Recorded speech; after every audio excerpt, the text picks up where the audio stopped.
Ya está en nuestro estudio Genaro Arriagada, ex ministro, un político de trayectoria, analista de la actualidad y ahora novelista. ¿Cómo está? Aquí estoy de novelista, bueno. Claro, ¿bien? Bien. ¿Es más entretenido escribir novelas que comentar la actualidad, por ejemplo, lo que acaba de ocurrir, la reforma laboral? Son cosas tan distintas, pero es entretenido. Es un esfuerzo bonito escribir una novela, porque toma tiempo y en segundo lugar es una ficción, así que...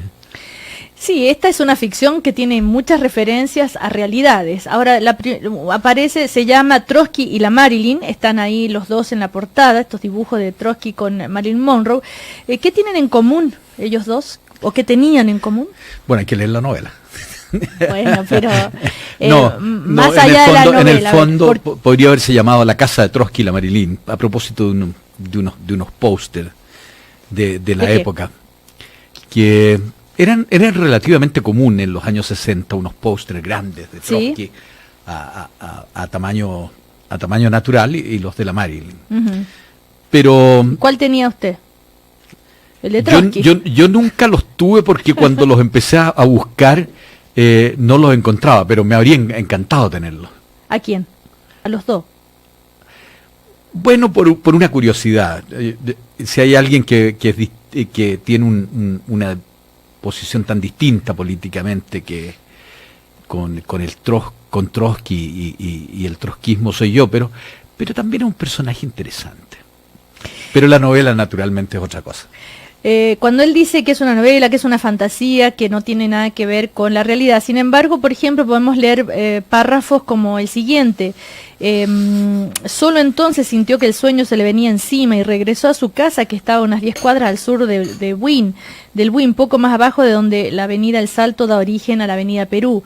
Entró y desnudándose se pegó al cuerpo tibio de Verónica, que dormía plácidamente. Eran las 4 de la mañana y el sueco se había equivocado. Ahora, en la ducha, intentó reconstruir la conversación en sus detalles. Todos sabemos lo que ocurrirá, había dicho Sven. Eso fue precisamente lo que le escuchó decir. Que el golpe venga es una cosa, que tenga éxito otra. Y ahí se habla del golpe de Estado. O sea, esta novela es una fantasía, una ficción, pero tiene un contexto muy chileno y muy de lo que ocurrió en nuestro país. Yo diría que es una novela, primero, hay novelas en las cuales hay un solo personaje que es el que se va desplazando. Y hay otras novelas que alguna gente las llama corales porque son 4 o 5 personajes que se entremezclan. Las novelas corales, por decirlo así, son más difíciles. Esta es una novela coral porque tiene varios personajes que transcurren en un momento que parte, yo diría, en los fines de los años 60 y termina ya avanzada la transición.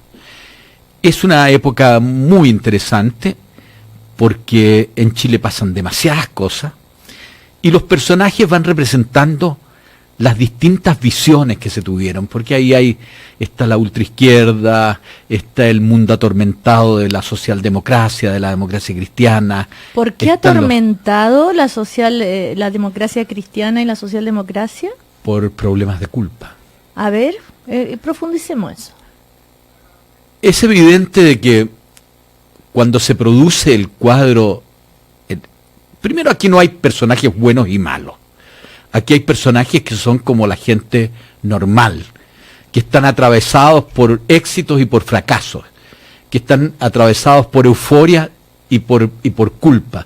Entonces estos personajes tienen ese desarrollo. ¿Qué le pasa a una persona que estuvo en contra de Allende y que de repente encuentra que todo esto tiene un grado de violencia que no imaginó? Es muy sencillo decir no tuve la culpa. La verdad es que queda un cuadro de culpa. ¿Qué le pasa a una persona? ¿Estuvo de acuerdo con el golpe en el primer minuto? Pero, ¿cómo no? Y hubo otros que estuvieron de acuerdo en que creían que iban a enfrentar al ejército y que creían que iban a tener armas y no las tuvieron. Claro. Y en consecuencia, también hay ¿Las armas? ¿Habrán armas, compañeros? Sí, armas tendrá el pueblo. Bueno, es una frase Salvador Allende. Claro. Armas tendrá el pueblo. Y la verdad es que no hubo armas. Entonces está descrita ese proceso de la derrota, pero también está descrito todo el mundo de la construcción de los grandes imperios financieros en los años 80. Y también de nuevo está la visión de aquella gente que miró esto como una revolución conservadora, por supuesto, pero revolución que creían que iba a construir un país nuevo. Y la verdad es que no fue así. Uh-huh. Ahora, esa época que acaba de describir General Arriagada, desde los 60 hasta entrada ya la transición, ¿es la época más intensa también en lo personal, más interesante en las vivencias? Bueno, yo creo que mi generación es una generación en cierto modo privilegiada, porque le tocó tantas cosas ver. La explosión de idealismo que significó la irrupción de la Revolución Cubana, el quiebre posterior a propósito de la Revolución Cubana entre los que la siguieron sosteniendo o la siguen sosteniendo hasta hoy y los que rompieron con ella. Está el problema del Partido Comunista, el desencanto con el Partido Comunista. Está la mitomanía armada del MIR, mitomanía armada porque... ¿Por qué mitomanía? Porque era un mito que tuvieran armas. No tenían nada. ¿Y quién construyó el mito? Bueno, es que son periodos en los cuales yo no estoy juzgando héroes, sino que estoy juzgando... Pero hechos, digo, ¿quién construyó el mito? Bueno, ellos mismos creyeron. ¿Ellos mismos? Ellos crearon el mito. Pero era la ultraizquierda, hay que pensar que esto está inserto también en un periodo, los años 60, la guerrilla, en fin. Pero no es solo eso, es también el periodo largo del régimen militar, el periodo largo de la gente que creyó en una revolución conservadora, el pensamiento de los Chicago, las cosas que quisieron crear, en fin. Estamos conversando con Genaro Arriagada, que acaba de publicar esta novela que se llama Trotsky y la Marilyn, que como decíamos es una ficción, historia de amor, hay pasión, hay de todo, hay thriller, pero que está en un contexto con referencias que no son bastante familiares, o sea que no es como que nos están hablando de algo que no conocemos, ¿no es cierto? Y por ejemplo, desde... ¿Dónde está? Acá. Pelotón de fusileros, de cumplimiento al resto de la sentencia. Luego se cuadró y con la mano en la visera gritó: «Soldado de mi patria, buenas noches». «Buenas noches, mi general», respondió la tropa con toda la fuerza de sus voces. «Cuéntenos», dijo el general dirigiéndose a Juan Manuel. «Mi amigo Carlos me ha dicho que ustedes tienen muchos contactos fuera de Chile, inversionistas, bancos, incluso periodistas que quieren saber qué pasa en nuestro país. ¿Es así?» «Cierto, general. No aquí dentro del país, donde se ve orden y donde la mayoría respira confianza, pero fuera de Chile las noticias y la imagen del gobierno son malas. La prensa internacional, casi sin excepción, los condena». Más real, imposible, Genaro, ese diálogo. Sí, pero también es mucho más que una novela política. No, es una novela de amor. Acabo de decirlo, una novela de amor, de un thriller, claro, pero con este escenario... Que eso es lo atractivo. Pero claro, porque nos hace sentir cerca, porque eso, ¿no? Como me decía un amigo, me decía, mira, me ha interesado mucho porque yo constantemente estoy ahí, que quiere decir de que refleja un mundo en el cual él también fue parte. Y es interesante, pero yo tuve dos presentadores que comentaron la novela. Sí. Y los dos presentadores hicieron ambos el mismo comentario. Dijeron, yo partí con la idea de que esto iba a ser tal vez unas memorias, un ensayo, y la verdad es que auténticamente es una novela. Y yo soy el último que puedo juzgar lo que he escrito, pero creo que es auténticamente una novela. En el sentido de que tiene un ritmo, tiene unos personajes que son humanos, que son contradictorios como es la vida, ¿no? Y que, bueno... ¿Y cómo se vivía el amor después de todo en esa época? ¿Ah? ¿Cómo se vivía la pasión? ¿Cómo eran las relaciones en medio de todas esas realidades? Porque todos los escritores, por más ficción que hagan, tienen sus referentes en su propia época, en sus propias vivencias, son lo que han sido testigos, de ahí se inspiran, aunque después se vuelen un poco. ¿Cómo se vivía el amor? Hay una sensación, en alguna parte me refiero a la Argentina, porque también está el tema del exilio, la gente que va saliendo al exilio. En Argentina era el periodo previo al golpe que derribó a los peronistas y que inauguró la gran represión de López Rega. En general, en los periodos prerrevolucionarios, y Chile era un periodo prerrevolucionario en los años 70, y aún antes, y Argentina lo era en los años 75, la vida se hace más libre, como que la gente tiene amores más livianos porque lo sacan de una sensación de que lo que viene hacia el futuro es un mundo de violencia, de muerte cercana. Entonces, eso está de alguna manera también revelado en el carácter especial de estos amores, algunos buenos, otros malos, tortuosos, que arrastran a los personajes. Genaro Arriagada, épocas, periodo prerevolucionario. Usted dice prerevolucionario, Argentina en el 75. Bueno, hay que pensar, esto no es, seamos francos, esto no es un reportaje, pero el año 75... Le pregunto independiente de esto del libro, lo que está diciendo usted, ¿es así? ¿Fue así? ¿Y bueno, Chile, pre-revolucionario en el año 75 en la Argentina, acordémonos que había Cámpora, la represión, claro, la represión militar muy fuerte, que va a empezar con el golpe, ¿no? Pero estaba 76, ya López Rega con la Triple A, con la Isabelita, y estaban también los montoneros. Y entonces la ultra montonera creían que estaban al borde de tener una nueva Cuba y se equivocaron brutalmente.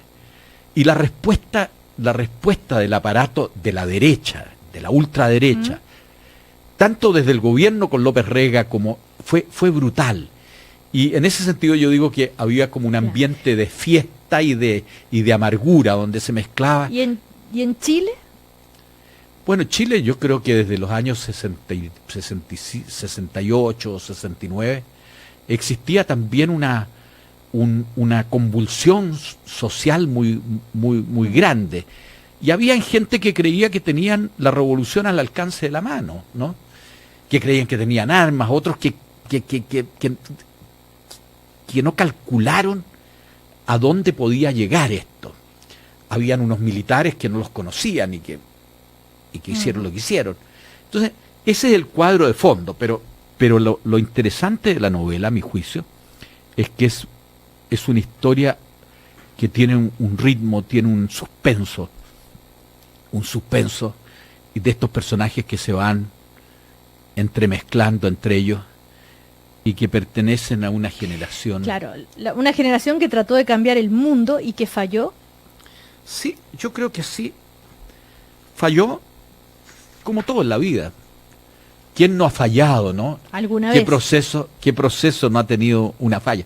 Por eso yo creo que hay al inicio, en un epígrafe al inicio, yo pongo del gran poeta Enrique Lin. Del gran poeta que fue Enrique Lin, a quien tuve la oportunidad de conocerlo, y no solo conocerlo, de admirarlo.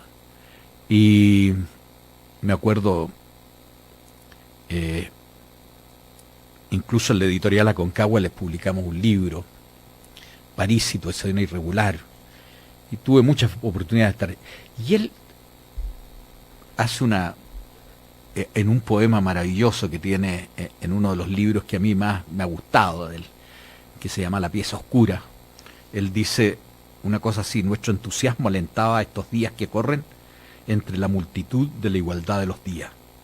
Nuestra debilidad cifraba en ellos nuestra última esperanza. Todo lo íbamos a resolver ahora. Teníamos la vida por delante.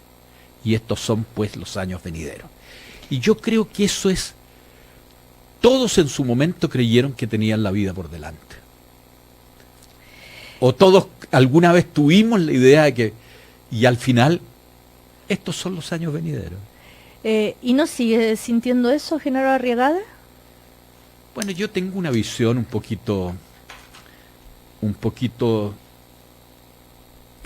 como dijera, es arrogante decirlo, pero yo creo en la política, y la política es el arte de lo posible. Tengo una profunda desconfianza en las utopías, y el tiempo me hizo aún más desconfiado, porque creo que las utopías en general han terminado casi todas, sin excepción, manchadas de sangre, de intolerancia. Entonces, bueno, si uno lee la novela, hay este camino que se va produciendo entre uno de los personajes, que es al principio un aparatishkin del Partido Comunista, cómo se va desgajando de eso y va entrando en una política mucho más moderada. Hay también un personaje que creo que está muy bien, es feo que lo diga porque yo soy el autor, pero que está bien dibujado, que es una persona de ultraizquierda muy metida en los cordones industriales y que después en el exilio se va desintegrando, pero no se va desintegrando de una manera cruel, se va desintegrando en sus convicciones, en sus sueños. Y de estos personajes está hecha esta novela. Y no, Genaro Arriagada, y no es de alguna manera inconsciente, tal vez yo haciéndome la psiquiatra acá, escribir una novela como para decir cosas que uno piensa y quiere decir, y que tal vez a través de una ficción le resulta más fácil. No, porque yo he escrito tanto, y la verdad es que las cosas que he escrito o que tiene más libertad para decir todo eso que está diciendo. Es que, ¿sabe? Lo interesante de las novelas, la novela es una manera de comunicarse con otro de una experiencia que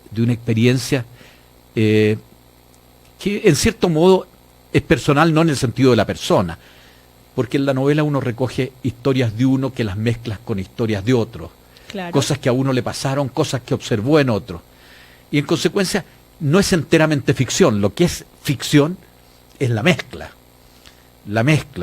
y entonces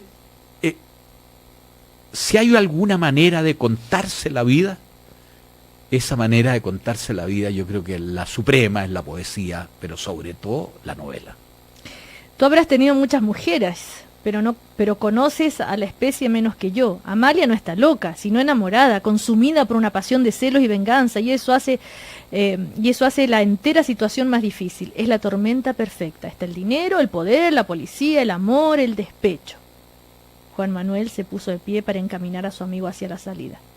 Permíteme un consejo, dijo Carlos. Algo tienes que hacer. Lo peor en estas materias es la inacción. Bueno, ahí está la descripción de una de las mujeres, Amalia está loca. ¿Cómo está Amalia, está Verónica? Hasta ahora lo que he alcanzado a leer, ninguna de las dos sale muy bien parada, Genaro. Pucha. Bueno, es que no creo... Hay un viejo dicho que leí de un personaje que siempre me interesó mucho, que decía, uno a los 40 años descubre que no ha sido feliz, y descubre también que ya no va a ser feliz. Y entonces esta historia es una historia de gente que no, si la felicidad era la utopía, esa no la llegaron a tener. Tampoco su vida es una tragedia, los personajes no terminan destruidos por el alcohol o suicidados, pero terminan en un mundo que no era el mundo que soñaron. Estamos conversando con Genaro Arriagada, estamos hablando de su novela Trotsky y la Marilyn, y llena de metáforas y de referencias. Estamos hablando de una novela de amor, de una novela de suspenso, de una novela de intriga, de una novela de pasión y todo eso, pero que también por las referencias nos lleva a reflexionar sobre la vida, sobre la historia de Chile reciente, sobre la política. ¿Es una utopía lo que está haciendo el gobierno de Bachelet? Me sacas de frentón, sí, pues, de la novela. Bueno, yo tengo ahí una opinión que yo creo que ella tiene un gran punto fuerte, que es lo pertinente de su agenda. Ese es su punto fuerte. Yo creo que el país necesitaba aumentar la carga tributaria, absolutamente. Yo creo que el país necesitaba una reforma educacional. Tú misma, cuando yo entraba, estabas hablando de esta brecha increíble que existe entre los colegios particulares pagados y los colegios municipalizados. El país no resistía más el estado en que se encontraba la educación. Y a continuación creo que son imprescindibles ciertas reformas políticas. ¿Cuál ha sido el defecto, a mi juicio, de este gobierno? Que le ha agregado cada semana un nuevo tema a la agenda. Y eso, a mi juicio, es una utopía. No, no es una. Hoy día la reforma laboral partió, se acaba de firmar, se está terminando la discusión de la reforma educacional, ya se terminó la tributaria, se firmó y pronto se supone se llegará a un acuerdo con la educacional. Sí, pero eso es una. Perdona, ¿cuál es el problema, Genaro? Pero eso es una reforma, no es un problema de aprobar una ley. Si las reformas consistieran solo en aprobar la ley, podríamos decir que las reformas están terminadas. ¿Y de qué tiene miedo usted? No, yo no tengo miedo. Yo ¿O teme o tiene a mí lo que me gustaría es que este gobierno le fuera bien. Esa ha sido siempre mi posición. Pero creo que cuando tú tienes 20 prioridades, al final no tienes ninguna. Yo, por ejemplo, creo que uno podría agregarle a las reformas que he señalado, podría agregar la reforma laboral, especialmente si fortalece los sindicatos, porque creo que los sindicatos son un factor importante de equilibrio para los efectos de que se repartan mejor los ingresos. Los países que tienen mayor igualdad son países con movimientos sindicales fuertes. Pero no estoy de acuerdo en que en esta especie de tensión que se ha puesto al país, porque eso se traduce en un cansancio. Y esto no es una apreciación mía, seamos francos. Hay que leer también las encuestas. Hay que leer la apreciación de la gente en la calle. Y la apreciación no es buena. Y no es buena, y con esto termino, ¿no? Y no es buena porque lo que esté proponiendo como reformas básicas sean malas. Yo ya he dicho, me parecen necesarias. Sino porque, desgraciadamente, aparece esto difuso en un mar de propuestas que no son. Son 4 años, tal vez esa es la razón que hay que apurar el tranco. Ahora, hay gente, ¿qué pasa con la democracia cristiana en todo esto? ¿Eso ha sido el partido dentro de la nueva mayoría más aprensivo con tanta reforma? No creo, porque las reformas Se lo pregunto a un demócrata cristiano, sí, por supuesto, claro. pero ¿quién se haya olvidado que Genaro Arriagada es demócrata cristiano? Sí, pero yo estoy fuera de la política partidista hace 10 años, 12 años. ¿Y por qué? Porque decidí dedicarme a otras cosas, en fin. Pero el alma la tiene demócrata sí, cristiana. No, y habitualmente participo en algunos foros, escribo, en fin. No, mi punto es que cuando uno llega y dice, es que esta reforma no puede pretender la arrogancia de que lo que uno estima que es la reforma es la verdad. Y que el que está en contra o es un irresponsable o es un timorato. La verdad es que en esta materia esto no es el Corán.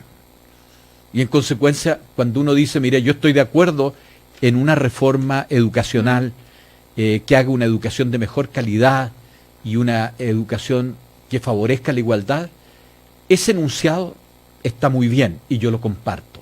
Pero su concreción práctica es un problema que debe resolver la política, porque en su concreción práctica hay intereses de muy variados.